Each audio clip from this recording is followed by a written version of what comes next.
Okay, let me continue. So even choosing what to study is not an option. You don't get to pursue your passion or select your major. The regime assign your area of study based on its political and economic needs.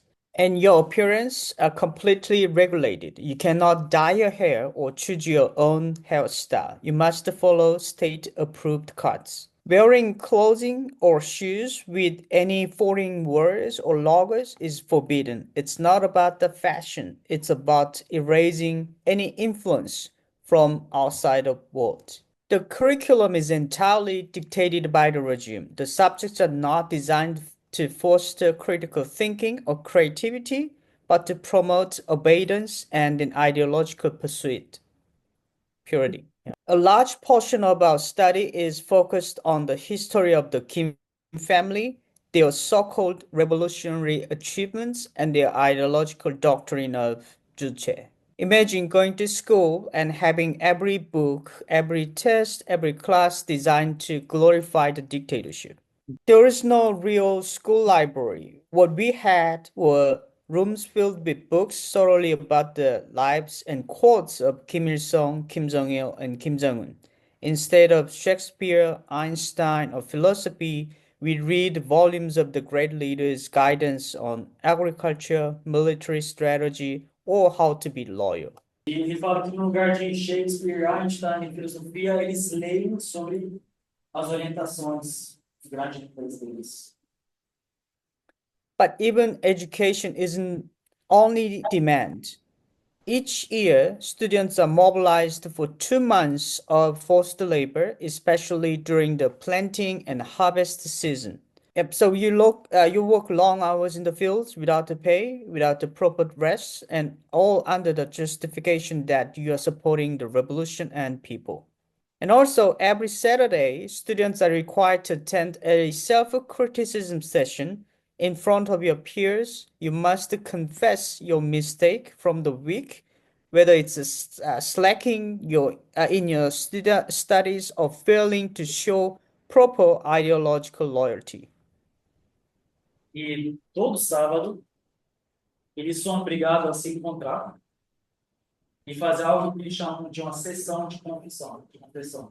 Even worse, you are also expected to criticize your classmates, to report on any behavior deemed suspicious or insufficiently loyal to the regime. It turns friendship into surveillance. E, inclusive, tem uma parte que você tem que criticar os seus amigos, os colegas. Falar se eles foram corretamente leais. And if we are caught seeking truth behind the borders, the punishment is severe. I remember in 2003 when hundreds of Pyongyang University students were investigated simply for secretly watching South Korean dramas. Many were expelled, detained, or worse. The regime treats curiosity and connection as crimes. E, né, foram pegos, muitos foram expulsos, outros foram presos ou outras coisas piores. Obrigado, mas This is the life of North Korean students, not just the censorship, but the systematic destruction of individuality, not just control, but the criminalization of free thoughts. And yet, despite this, there are students in North Korea today who still dare to dream quietly and in the dark corner of their minds. tem muitos jovens na Coreia do Norte que ainda ousam sonhar até que silenciosamente os campos escuros de suas mentes. But here's what I want you to remember today. This does not have to be permanent. This suffering of North Korean people can end. And one of the most powerful solutions is the vision of free and unified Korea. You might ask, how would that help? Because division is the root of the tragedy. When Korea was divided after World War II, the North became isolated from the rest of the world. That division allowed a dictatorship to rise without accountability. It enabled creation of society where people are not citizens but tools of the states.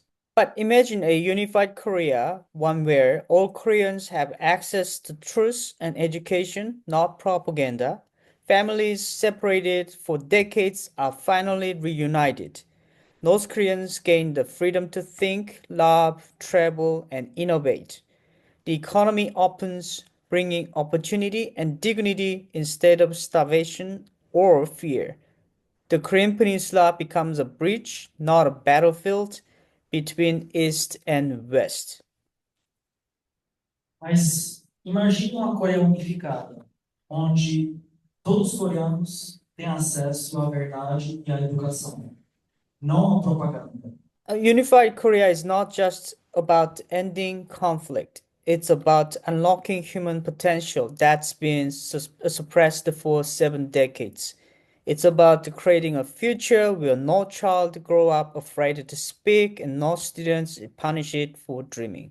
When I finally escaped North Korea in 2014, I realized that what many people take for granted, freedom of speech, freedom of thought, freedom to dream, are gifts millions of North Koreans have never tested. Date that you escaped? Let me hear that. Can you hear me? Yes, When was the day that you escaped? The year? 2014. 14. Okay. Quando ele finalmente escapou à Coreia do Norte, em 2014, ele percebeu muitas coisas que para nós é normal, é garantido. Liberdade de expressão, liberdade de pensamento, liberdade de sonhar. São dádivas que milhões de norte-coreanos jamais provaram. But here's the good news. Change can come, and it starts with awareness, with students like you. You live in a free country. You can question, learn, and raise your voice. That's powerful.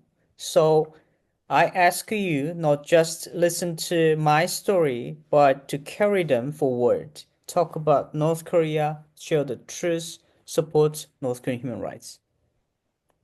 Mas aqui está a boa notícia. A mudança é possível e começa com consciência. Com estudantes como vocês. Vocês vivem em um país livre. Podem questionar, aprender, levantar a voz. Isso é poderoso. Because even though the drama Crash Landing on You ends with love conquering all, in real life, love needs action and awareness to triumph over tyranny. Let's be the generation that doesn't turn away. Thank you so much for listening.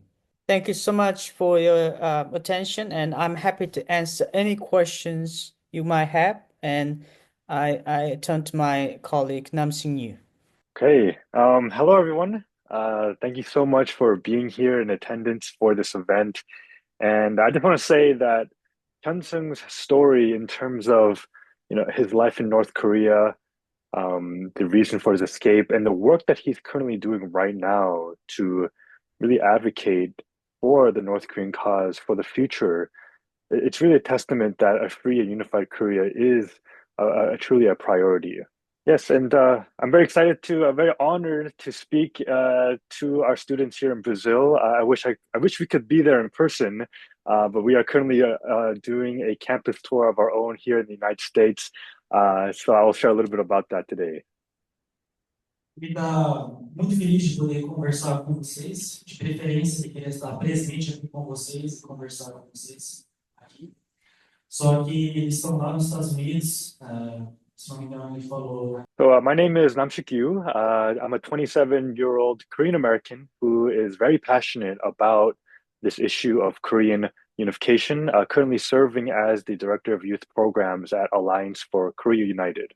So today I'd like to just share a little bit about our organization, our mission to advance a free and unified Korea through the vision of the Korean dream, and kind of share a little bit about how all of you as young people, as future young leaders, can become part of this movement. E como organização,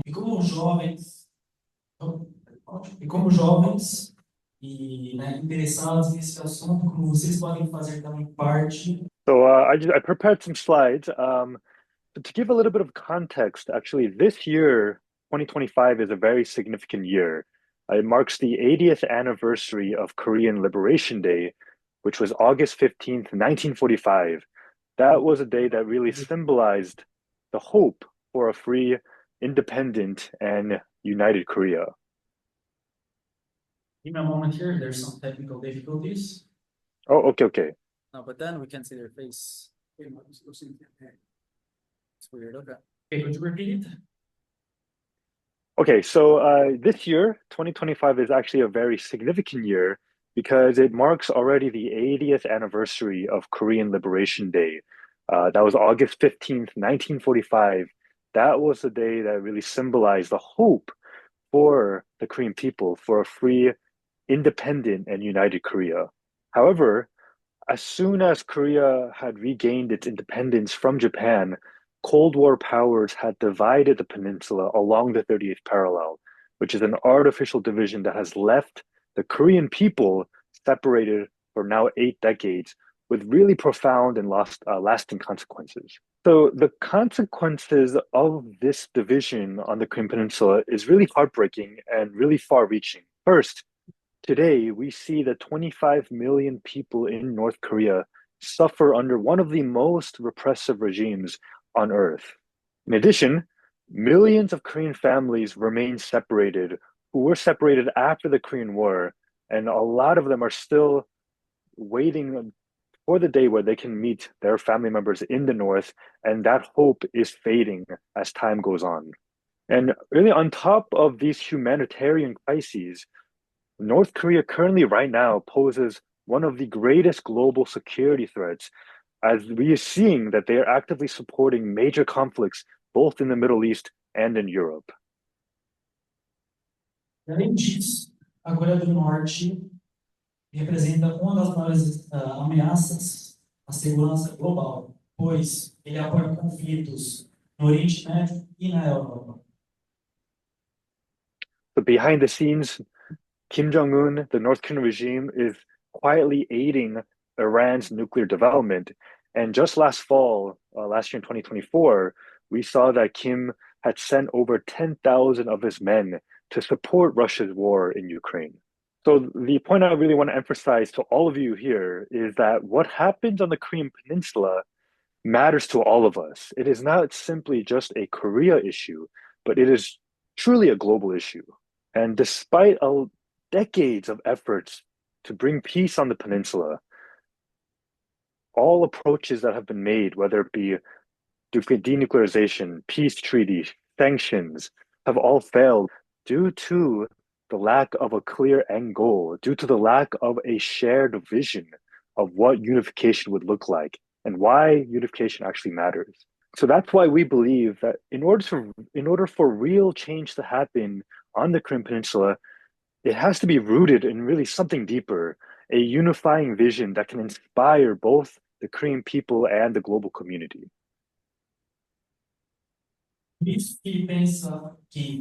So today I want to introduce to you that vision, known as the Korean Dream, which is a bold and inspiring vision to really reclaim the Korean people's shared identity and fulfill their long-held aspiration to live as one free and unified nation. Centro desse movimento da organização está o sonho coreano, Korean Dream, e realizar sua antiga aspiração de viver como uma nação livre e unificada. So the Korean Dream was coined by Dr. Hyun-seung Preston Moon, who is the chairman of the Global Peace Foundation and author of the award-winning book, Korean Dream. And the Korean Dream is a vision for a free and unified Korea that is rooted in Korea's founding ideal, which is known as Hongik Ingan. And this term translates to broadly benefiting all humanity. And it is truly this kind of high-minded, timeless ideal that shaped the Korean people's identity. And it is this kind of spirit that all Koreans from the North, from the South, and the diaspora can really come together based upon this shared identity and this shared history. So a lot of people have the misconception that when we say Korean reunification, that it this is some political objective. It's something that's very political. But what I really want to emphasize is reunification is not only about that, but it's really about restoring a divided family, really liberating those in the North from crimes against humanity and creating a new nation that upholds our God-given freedoms and human rights. Libertar aqueles clientes por crimes contra a humanidade. So imagine if the two Koreas, North and South, can finally come together after 80 years. That new nation would not only be a turning point for the Korean people, but it would become a powerful symbol of hope, resilience, and peace for the rest of the world. Resiliência para o mundo inteiro. And as history has shown, top-down approaches, government-led talks alone are not enough to bring about real change, which is why back in 2012, Action for Korea United, AKU, was founded in South Korea as a grassroots coalition that can really engage citizens from all sectors of society in pursuit of the Korean dream. And since its founding, AKU has grown to become South Korea's largest unification movement with over 1,000 member organizations that are on board. And recently, we have launched the AKU USA here in the United States to rally support among the Korean diaspora, among the American people, to really support this cause for a free and unified Korea, as the United States is a longtime ally of South Korea and a global leader to really champion human rights and freedoms. E recentemente eles lançaram a AKU USA para reunir o apoio dos Estados Unidos como também da diáspora coreana. E principalmente eles foram para os Estados Unidos porque, né, é uma referência global de poder. So in terms of our work, the grassroots work that is being done to really bring about a free and unified Korea, it spans education, advocacy, and culture. Brevemente, o trabalho abrange cultura, educação e advocacia, né? Ou seja, certo modo militância para certos objetivos. So we co-sponsor the International Forum on One Korea, which is an annual conference that's held where experts, scholars, North Korean escapees like Hyun-seung, civil society leaders come together to really share their insights on the current realities of the Korean Peninsula and really try to advocate for the pathway to a free and unified Korea. E desde bastante tempo eles são co-patrocinadores do Fórum Internacional pela Coreia. And especially now, the world really has looks at South Korea in terms of its rising cultural wave, K-pop, K-drama. And so we really support the ongoing One Korea global campaign that's led by the Global Peace Foundation, which uses music, media, culture to build this global support for peaceful reunification. And this year, 2025, being the 80th anniversary of Korean Liberation Day, we have launched a new initiative called the Korean Dream Campus Campaign, together with the Alliance for Korea United and the Global Peace Foundation. And our goal is to really mobilize student leaders across US college campuses to raise awareness about the realities in North Korea and advocate that there is a pathway forward, and that pathway is a free and unified Korea. E promover a unificação pacífica dessas duas nações divididas.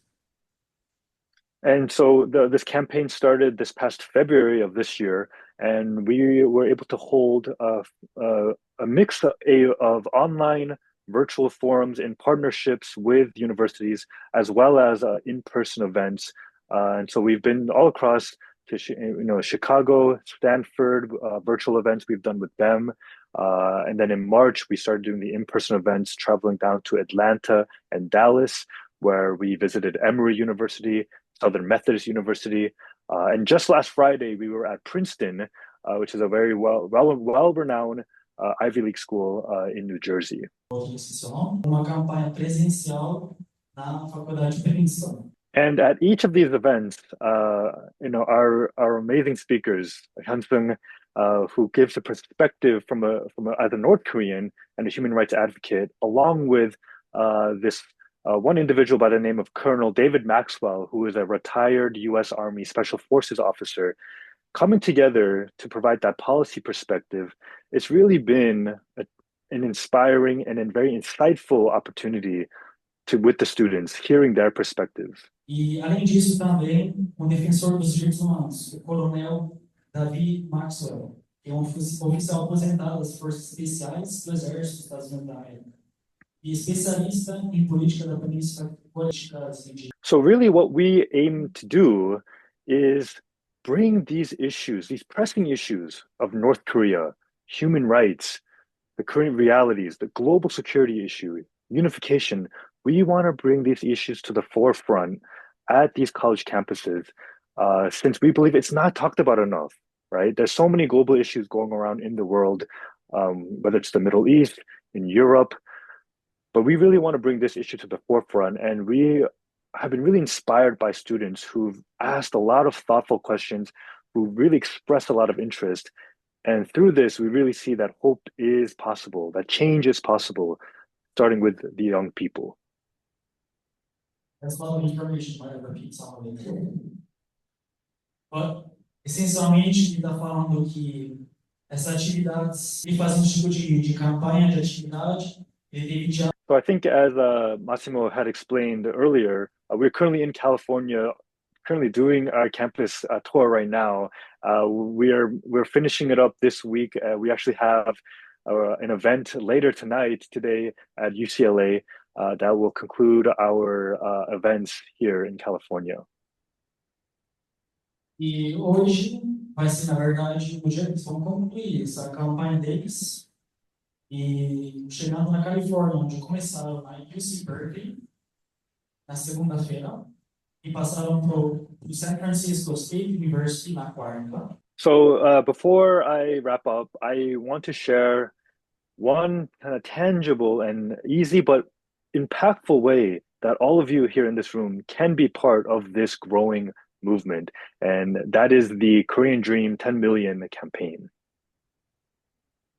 Ele quer apresentar para vocês um modo direto que vocês podem afetar essa situação de modo tangível, que é se juntar a essa campanha dos 100 milhões de assinaturas. So the Korean Dream 10 Million signature campaign is an ongoing global effort to gather 10 million signatures by this August 2025 in honor of Korea's 80th Liberation Day. So I want to ask all of you here in the room to take out your smartphones and scan the QR code that is here on the screen. This is really a quick and easy but profound way that all of you can participate, as your signature really, it's more than just a name. It's really a declaration that the world supports this issue, that the world supports peace, justice, freedom, and unification. Que o apoio à paz, à justiça e à unificação coreana existe. Tem interesse para isso. And so if you scan the QR code, it only takes about a minute. You enter your name, your email, your country of residence, and then also you can click on the box where it says if you want to receive more updates about our work, you can click on that. And after all that, you click submit, and just like that, you are part of this movement. E, em prol dessa atividade, essa campanha, a unificação das Coreias faz impacto grande. Okay, so thank you so much for participating in this campaign. And I just want to close with this. Really, the Korean dream is a vision of peace, freedom, and unity, but it will not be fulfilled by governments alone. It will really also take the people like you, young leaders, across borders, cultures, and continents to make this a reality. This isn't just simply a Korea issue. It's not just Korea's story, but it's really a story of humanity. And so I ask each and every one of you to stand with us for a free and unified Korea. and really help build a better world for the future. So let's dream big, dream together for this cause and for this movement. Thank you so much, and I'll wrap it up there. Poderia influenciar o processo de unificação das Coreias? E quais seriam os interesses e preocupações desses países? So the first question is from, what's your name? Líderes. The first question is from Leaders, and he's asking how will countries like Russia, China, and United States influence this decision? And what did you say again? That's China and USA. Yeah, how will they affect the Korean unification? Countries like China and United States, more specifically. What's your point of view on that? Sure. Thank you for your question. Like in the Korean Peninsula history, the country you mentioned, China, United States, Russia, influenced a lot. Technically, those three countries divided the Korean Peninsula. Do you want to translate? Yeah. The United States controlled the south of the Korean Peninsula in 1945 after World War II, and then Russia controls the northern part of the Korean Peninsula after the World War II. So when the North Korea started the war against the South Korea, Russia provides lots of weapons and then almost more than 300 tanks. But in South Korea, US didn't provide any weapons at the time or even a tank. They just, provide military advisory. And there are only 500 US soldiers in South Korea when there was a Korean War started. And after US's the major involvement by the General MacArthur, and then the China suddenly joined the Korean War, and China sent more than I would say almost 1 million soldiers to North Korean to help North Koreans during the Korean War, and Chinese soldiers died. Almost 300,000 soldiers died.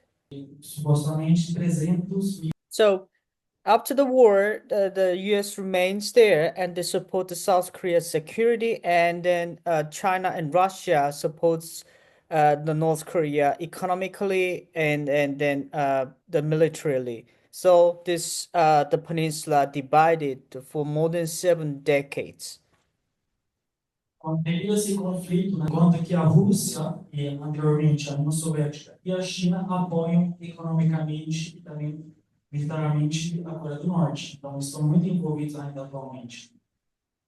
So technically, North Korea and South Korea are the countries in a war. They never signed a peace treaty, so they are just signed the treaty. So they ceasefire treaty. So they are now in the ceasefire, not in the peace country. So technically, they are still fighting. So this influence from U.S., Korea, China, Russia still in the Korean Peninsula, and then the U.S.'s strong security provide economic development in South Korea, and South Korea become a 10th largest economic hub in the world.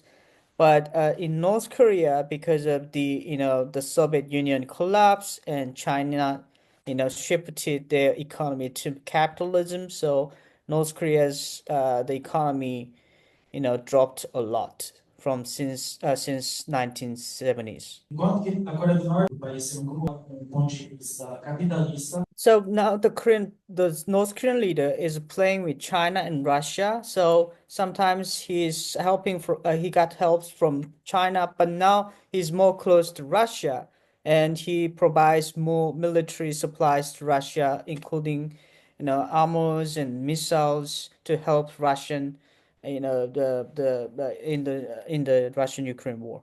Então, atualmente, o foco da Coreia do Norte em relação ao apoio e de influências. So, what I want to emphasize is the Korean Peninsula is kind of, the shrimp among whales. large, big powerhouses there, and then Korea is in the middle. So the influence of, very huge influence. Cordero is asking essentially if the method, the plan is going to be a one-state solution or a two-state solution, where both states will be maintained, or if only both states will be unified into a single entity. That's his question. What do you think is the approach? Thank you for the great question. So, the Korea, now we are seeking the solution, and then I may emphasize the solution is the unification. So, North Korea in 1970s, they proposed two-state solution, one federation, but two different system, North and South. Então, ele quer enfatizar o aspecto da unificação. But at the time, North Korea was stronger economically and militarily. So they proposed two-state solution. But what they thought was they could control South Korea with this vision. So in 2018, South Korea reversely proposed two-state solution because now South Korea is stronger than North Korea. But now North Korea refused the two-state solution because they know if South Korea become a federation, and then North Korea could be under South Korea. Só que eles recusaram para o norte essa proposta de 18, de ter essa federação que estaria mais sob o controle da Coreia do Sul que sobre a Coreia do Norte. So the conclusion here is the North Korean regime, current Kim family, they don't want any unification under the free democratic system. So what we suggest is after the Kim family, transition, whether it's a new leadership emerges or internal change, and then the new leadership should rule a country at least for 10 years to make North Korea more wealthy and then culturally the powerful nation, so that later South and North Korea reduce the gap, can unified or incorporated together, and that might be the realistic solution, and and then later we can prevent a conflict. Also, if I can just add to that, to what Hyun-seung was saying, a lot of people they talk about, and this is something that Colonel David Maxwell during our campus tour has been emphasizing, is a lot of people talk about why don't we just sign an end of war declaration between North and South, normalize relations, and allow for some kind of exchange, economic exchange, peace deal with Kim Jong-un. But the reality, though, is that that would not be wise at all, because that would essentially be giving Kim Jong-un exactly what he wants, right? If we sign the end of war declaration, his motive is to have the U.S. troops get off of South Korea land, and the reason why even though North Korea does have one of the largest nuclear arsenals in the world, the reason why that they have never attacked South Korea is due to the fact that the U.S. troops have been present there, and that has served as a very effective deterrence against that possible threat from the North. Atualmente, com o atual Kim Jong-un, estaria jogando nas mãos deles, exatamente. And just one last thing is that we do not want to sign any kind of peace deal, a treaty with the North that does not involve any writing on the wall in terms of the human rights of the North Korean people. A peace deal at the expense of human rights is not just, and it will really just give what Kim Jong-un wants, and not what is best for the people living in the North. Well, Isadora is asking, because recently she saw a meeting between China, Japan, and South Korea, must have been like last week, if I understood correctly. And she's asking how this proximity between these three nations is going to influence the Korean Dream and this whole reunification stuff. So China, Japan, and South Korea.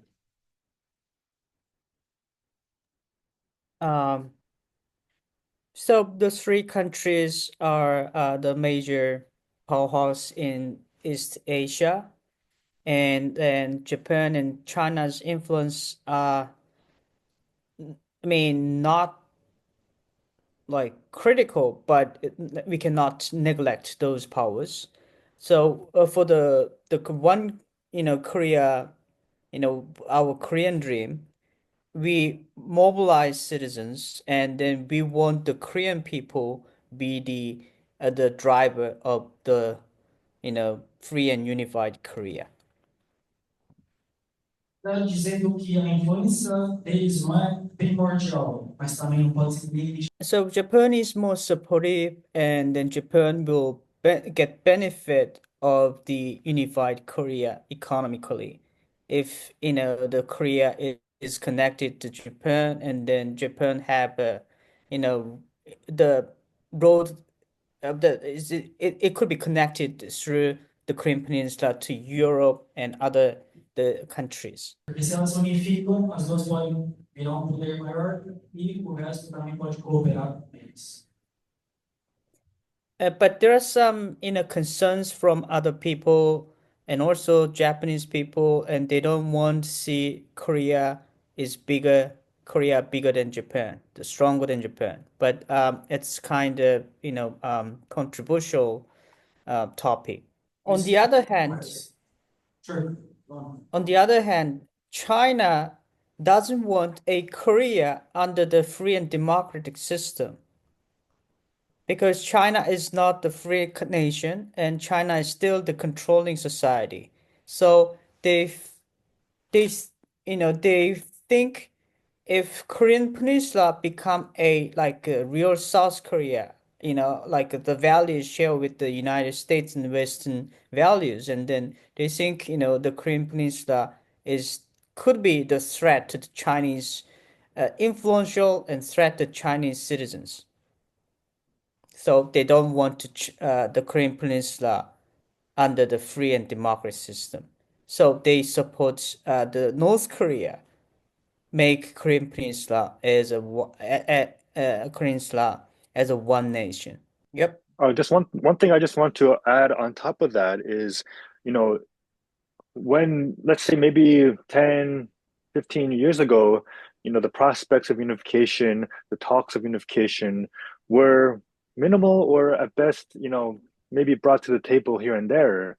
We've been seeing now on a global stage, global leaders recognizing really the need for a peaceful unification on the Korean Peninsula to advance, really freedom, democracy, and prosperity in that region. So in 2023, the summer of 2023, we had the historic, trilateral summit held at Camp David between the leaders of the United States, South Korea, and Japan, all coming together, and in that joint statement, expressing really the need and the significance for a free and unified Korea as really the basis for bringing about prosperity, not only in the peninsula, but the region and globally. This is now being put on the table, being put out there on the forefront as a priority, a security priority, but also a priority for global peace. So it's a lot of progress is being made. So which is why we need to really make sure that the alliance, between the U.S., the ROK, Japan is strong, is stable, so that can become a force for good in the future. República da Coreia, junto com o Japão, que eles têm alianças estáveis também para esse prol de unificação. Thank you for answering the question. Thank you. One more question, and then we do the closing. Sure. Actually, I have two questions.